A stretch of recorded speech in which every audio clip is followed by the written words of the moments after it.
1986 ची गोष्ट। तेव्हा मी अगदी लहान, म्हणजे 1-1.5 वर्षांचा होतो, त्यामुळे ते सर्व मला नीटसं आठवत नाही।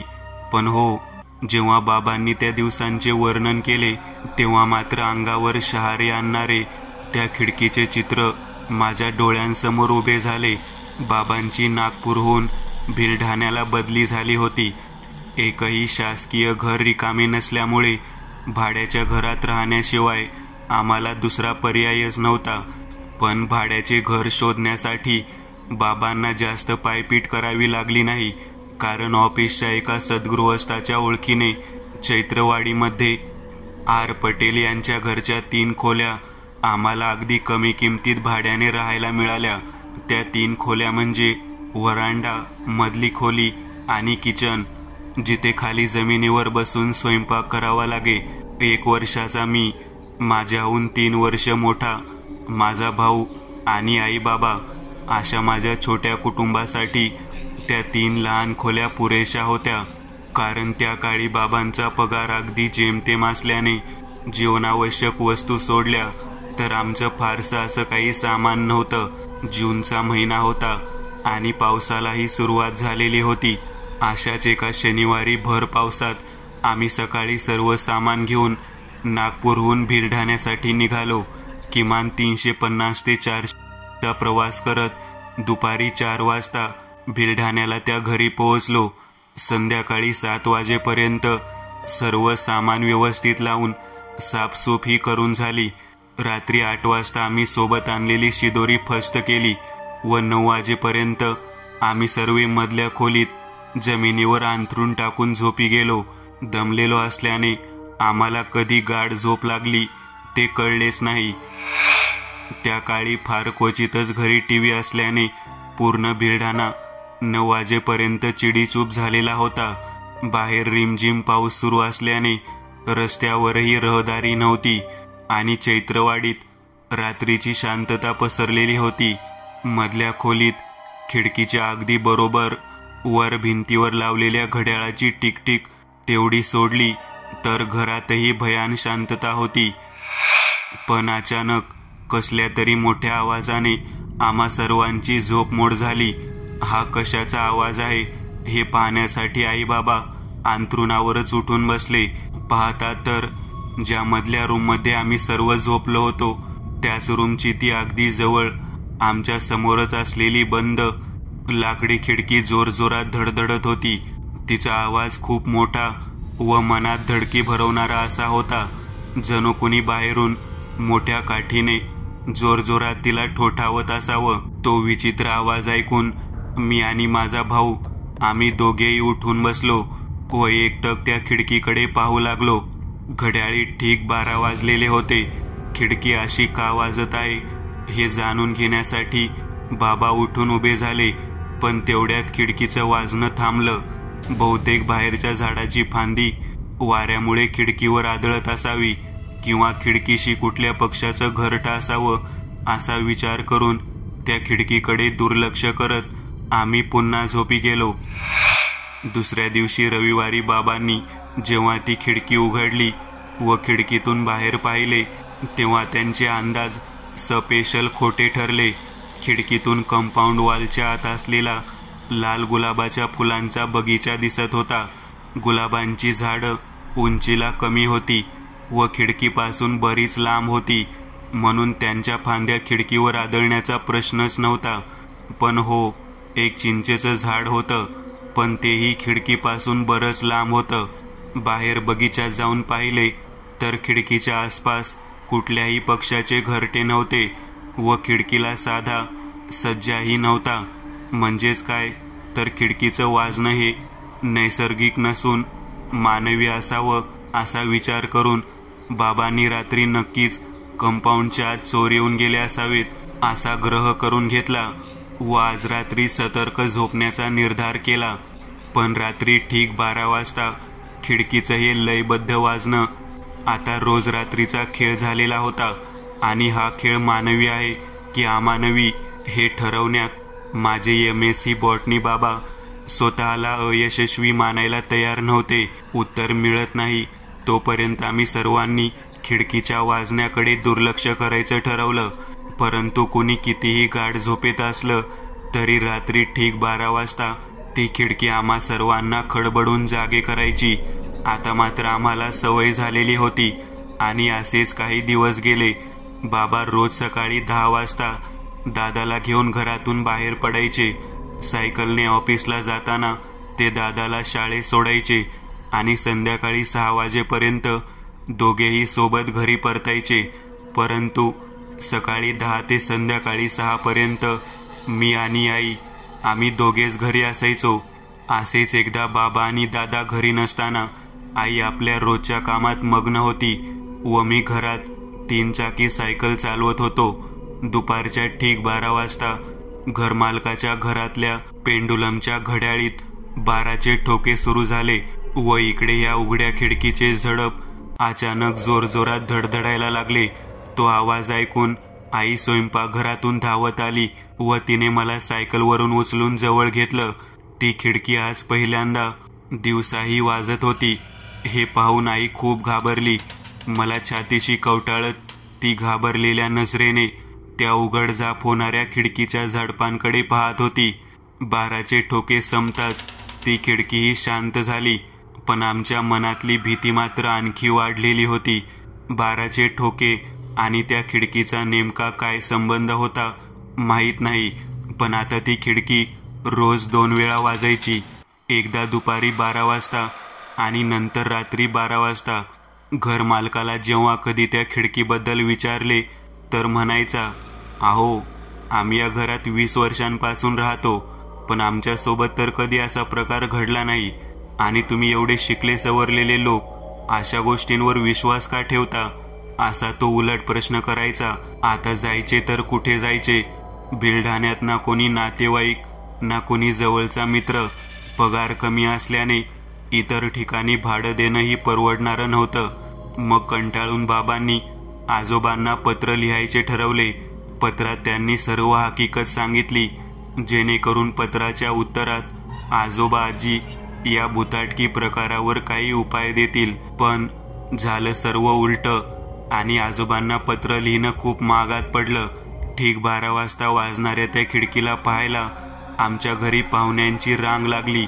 दर आठवड्यात कोणी ना कोणी नातेवाईक 3-4 दिवस राहून जात असे. धडधडणारी खिडकी पाहत असे व जाताना हे घर लवकरात लवकर सोडा म्हणून फुकटचा पण महागडा सल्ला देऊन जात असे. पाहुण्यांच्या आदरांतिथ्यात बाबांचा महिन्याचा पगार स्वाहा व्हायला लागला होता. आमचे घर हॉन्टेड आहे ही बातमी बाबांच्या ऑफिसमध्येही पसरली होती. त्याच निमित्ताने एका इंजिनियरशी बाबांची चांगली घट्ट मैत्री झाली. ते दोघे पती पत्नी आमच्या घरी येऊ जाऊ लागले. त्यांनीही तो थरार अनुभवला, पण त्यांचं शिक्षण आडालं. बाबांप्रमाणे त्यांचाही असल्या अमानवी गोष्टींवर विश्वास नव्हता. प्रत्येक घटनेला वैज्ञानिक आधार असतो अशी शिक्षित व्यक्तीची वैचारिक पातळी असलेले त्यांना या खिडकीच्या वाजण्यातही काही विज्ञान लपलेले असेल असे वाटत होते. पण नेमकं कुठलं विज्ञान हे सिद्ध करणे कुणाला जमले नाही. हा अमानवी प्रकारच आहे हे मानायला बाबांचं मन धजत नसलं तरी आईला मात्र पूर्ण विश्वास होता की हा भुताटकी प्रकारच आहे. म्हणून ती देवाधर्माचं सर्व करायची. त्यामुळेच बहुतेक तो प्रकार आमच्या जीवावरही काही बेतला नसावा. पण आता हळूहळू माझी व दादाची तब्येत खराब व्हायला लागली होती. आलटून पालटून आम्हा दोघांना ताप असायचा. पुढे मला निमोनिया झाला. काही दिवस मी हॉस्पिटलमध्ये ॲडमिट होतो. त्या दिवसांमध्ये बाबांच्या इंजिनियर मित्राने व त्याच्या पत्नीने आम्हाला खूप मदत केली. मी बरा होऊन घरी परतलो. त्या रात्री माझा दादा तापाने फणफणला. दादाला 102 ताप होता. औषध घेऊन तो झोपलेला होता, पण झोपेत सतत काहीतरी बडबडत होता. जास्त ताप असला की असं होतं असं सांगून बाबा आईला धीर देत होते. ते दादाजवळ अंथरुणाजवळच बसलेले होते आणि त्याच्या कपाळावरच्या थंड पाण्याच्या पट्ट्या थोड्या थोड्या वेळाने बदलत होते. इतक्यात दादा अचानक खाडकन उठून बसला व भिंतीकडे बोट करून बाबांना विचारू लागला की तो अंथरुणाजवळ मान खाली घालून बसलेला काळा माणूस कोण आहे. दादाने विचारलेला हा प्रश्न ऐकताच आईबाबांचा थरकाप उडाला. दादाला नेमकं कोण दिसत आहे या विचाराने ते दोघेही खूप घाबरले होते. त्यांनी आधी एकमेकांकडे पाहिले, नंतर भिंतीकडे पाहिले.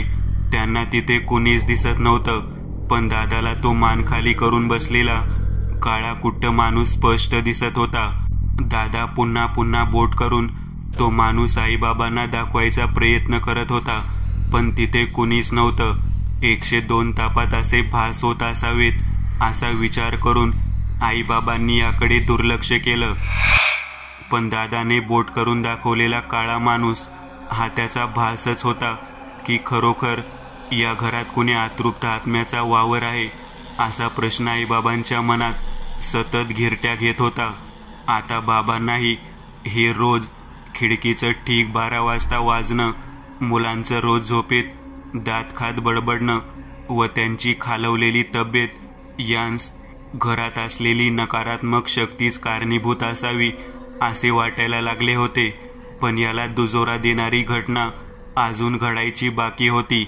आता नातेवाईकांप्रमाणे ऑफिसच्या लोकांनीही त्या खिडकीचे दर्शन घ्यायला सुरुवात केली होती, परंतु घरमालकाने यावर कमालीचे मौन बाळगलेले होते, जे संशयास्पदही होते. असेच एकदा एका रविवारी संध्याकाळी बाबांच्या ऑफिसमधले गृहस्थ, जे चैत्रवाडीतच राहायचे, आपल्या चिमुकल्या बाळाला सोबत घेऊन फिरता फिरता आमच्या घरी आले. बहुतेक त्या खिडकीबद्दल असलेलं कुतूहल त्यांना इथवर घेऊन आलं असावं. त्यांनी बाहेर बगीच्यातच बाबांसोबत तासभर इकड तिकडच्या गप्पा केल्या व शेवटी आपल्या मूळ मुद्द्यावर आले. हीच का ती खिडकी, विचारत त्या गृहस्थाने आपल्या बाळाला त्या खिडकीत उभं केलं. त्या बाळाने खिडकीच्या लोखंडी सळ्या दोन्ही हातांनी घट्ट पकडल्या आणि अचानक काय झालं कुणास ठाऊक, ते बाळ जोरात किंचाळलं आणि बेशुद्ध झालं. काही केल्या बाळाला शुद्ध येत नव्हती, म्हणून सर्वांनी दवाखान्यात धाव घेतली. काही वेळाने बाळ शुद्धीवर आलं खरं, पण त्याला नेमकं काय झालं होतं याचं निदान आजवर कुणीच करू शकलं नाही. ही घटना आता पुरेशी होती आम्हाला ते घर सोडण्यास बाध्य करण्यासाठी. झालेला प्रकार घरमालकाने स्वतः आपल्या डोळ्यांनी पाहिलेला असताना सुद्धा घर भुताटकी आहे हे तो मानण्यास तयार नव्हता. उलट तुम्हाला हे घर सोडायचे असेल तर खुशाल सोडा, पण बाहेर जाऊन आमच्या घराची बदनामी करू नका अशी ताकीद तो आम्हाला देत होता. व जाताना 1 महिन्याचे भाडे देऊन जावे लागेल असा तगादा त्याने लावला.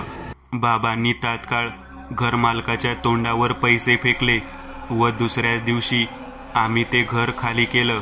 कारण आणखी काही दिवस आम्ही तिथे राहिलो असतो तर जीवावर बेतलं असतं हे नक्की. ते घर, ती खिडकी बहुतेक आजही तिथेच आहे, पण त्या खिडकीचं रहस्य कधीच उलगडले नाही, कारण ते रहस्य घरमालक आणि त्याच्या कुटुंबाने जगासमोर कधीच उजागर होऊ दिले नाही. पण त्या खिडकीतून दिसणारं बागेतलं ते चिंचेचं झाड कुठेतरी या सर्व प्रकारास कारणीभूत असावं असं वाटते. सदर कथा ही सत्य घटनेवर आधारित असल्यामुळे ठिकाणांचे व व्यक्तींची नावे बदलण्यात आली आहेत. दुसरा अनुभव, अपरिचित. हा एक विचित्र अनुभव आहे, ज्याचं उत्तर न मिळाल्यामुळे ती नकारात्मक शक्ती माझ्यासाठी आजही अपरिचित आहे. सन 1999 ते 2003 या काळातील गोष्ट. माझे बाबा लघु पाटबंधारे या विभागात लेखापाल या पदावर कार्यरत होते. दर 3-4 वर्षांनी बाबांची बदली व्हायची. 99 मध्ये बाबांची बदली अकोल्याहून चिखलीला झाली. चिखलीला आम्हाला एक छोटेसे 3 रूमचे क्वार्टर राहायला मिळाले. त्या काळी चिखलीत पाण्याचा फार दुष्काळ होता असं म्हणायला हरकत नाही, कारण आठवड्यातून 2 किंवा 3 वेळाच नळ यायचे आणि नळ आले की आम्ही आठवड्याभराचे पाणी 2 मोठ्या ड्रम आणि काही बादल्यांमध्ये भरून ठेवायचो. निळ्या रंगाचे हिंदुस्तान लिव्हरचे 2 ड्रम, एक बाथरूममध्ये आणि दुसरा टॉयलेटच्या बाहेर दरवाजाला लागून आम्ही भरून ठेवायचो.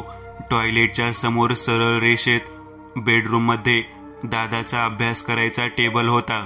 दादा अभियांत्रिकीच्या पहिल्या वर्षाला होता आणि मी 9वीला शिकत होतो. आई बाबा बरोबर रात्री 10 पर्यंत झोपी जायचे व रात्रीच्या शांततेत आम्ही 12 पर्यंत अभ्यास करायचो.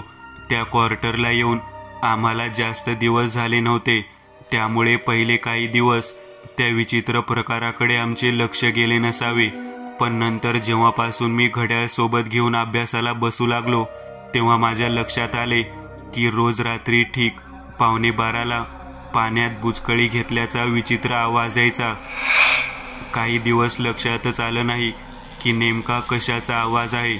बहुतेक कुठल्या किड्याचा, पालीचा किंवा आणखी कशाचा आवाज असावा म्हणून सुरुवातीला मी दुर्लक्ष केलं. पण जेव्हा लक्षपूर्वक ऐकल्यावर कळलं की हा पाण्याचा आवाज आहे तेव्हा मात्र मी जागेवरून उठून टॉयलेटच्या दाराजवळ ठेवलेल्या पाण्याच्या ड्रमजवळ गेलो. ड्रममधलं पाणी तर शांत होतं, पण पाण्यातला मग मात्र तळाशी गेलेला होता व हळूहळू वर येत होता. त्या मगला तळाशी पाहिल्यावर तो प्रकार मला काही ध्यानात आला नाही. पण दुसऱ्या दिवशी जेव्हा मी रात्री अभ्यासाला बसणार होतो तेव्हा आधी ड्रमचं निरीक्षण करावं असं मला वाटलं. काही क्षण मी त्या ड्रममधल्या शांत पाण्याकडे एकटक पाहिलं आणि माझ्या डोक्यात प्रकाश पडला की प्लास्टिकचा मग हा तेव्हा पाण्यावर तरंगत होता.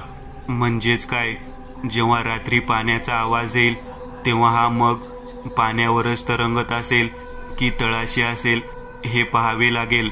ते पाहण्यासाठी मी घड्याळीकडे डोळे लावून बसलो आणि 11:15ची वाट पाहू लागलो. मी हातात पुस्तक घेऊन बसलेलो होतो खरा, पण माहीत नाही कधी मला बसल्या बसल्याच डुलकी लागली. परंतु अचानक पाण्यात बुचकळी घेतल्याच्या आवाजाने मला जाग आली. घड्याळीत ठीक 11:15 वाजले होते. मी ताडकन जागेवरून उठलो व पाण्याच्या ड्रम जवळ जाऊन उभा झालो. पाहतो तर आज पुन्हा तो मग तळाशी गेलेला होता व हळूहळू वर येत होता. काही कळायला मार्ग नव्हता. असं का होत असावं? पुढच्या रात्री तो प्रकार मी दादाला दाखवला, नंतर आई बाबांनाही दाखवला, पण ते निरुत्तर होते आणि याबद्दल त्यांना कुठले कुतूहलही नव्हते. काही दिवस असेच गेले. रोज रात्री तो आवाज आला तरी कोणी लक्ष देत नव्हतं. पुढे प्रथम सत्र परीक्षा झाल्यावर दिवाळीच्या सुट्टीमध्ये दादा शेगावला गेला होता व येताना तो सोबत श्री गजानन महाराजांचा फोटो घेऊन आला. तो फोटो दादाने बेडरूममध्ये त्याच्या अभ्यासाच्या टेबलाच्या भिंतीवर लावला, म्हणजेच ठीक त्या ड्रमच्या सरळ रेषेत समोर. माझी श्री गजानन महाराजांबद्दल तेव्हा काही श्रद्धा नव्हती, पण जेव्हा लक्षात आलं की हा फोटो लावल्यापासून पाण्याच्या ड्रममध्ये मगने बुचकळी घेणं बंद केलं होतं तेव्हा त्यांच्या दैवी शक्तीचा प्रभाव असावा असं मला वाटलं. पुढे 4 वर्ष कधीच तो विचित्र प्रकार किंवा कुठलेही विपरीत काही घडले नाही, जोपर्यंत त्या भिंतीवर महाराजांचा फोटो होता तोपर्यंत. पण पुढे जेव्हा 2003 मध्ये माझी 12वी झालेली होती व दादाची इंजिनिअरिंगची डिग्री पूर्ण झालेली होती तेव्हा डोळ्यांपायी बाबांनी स्वेच्छानिवृत्ती घेतली व आता आम्हाला ते क्वार्टर सोडायचे होते. तेव्हा दुसऱ्या दिवशी सकाळी आम्ही सर्व सामान घेऊन अकोल्याला निघणार होतो व आज सामानासोबत गजानन महाराजांचा फोटोसुद्धा भिंतीवरून काढून सामानात पॅक केला होता.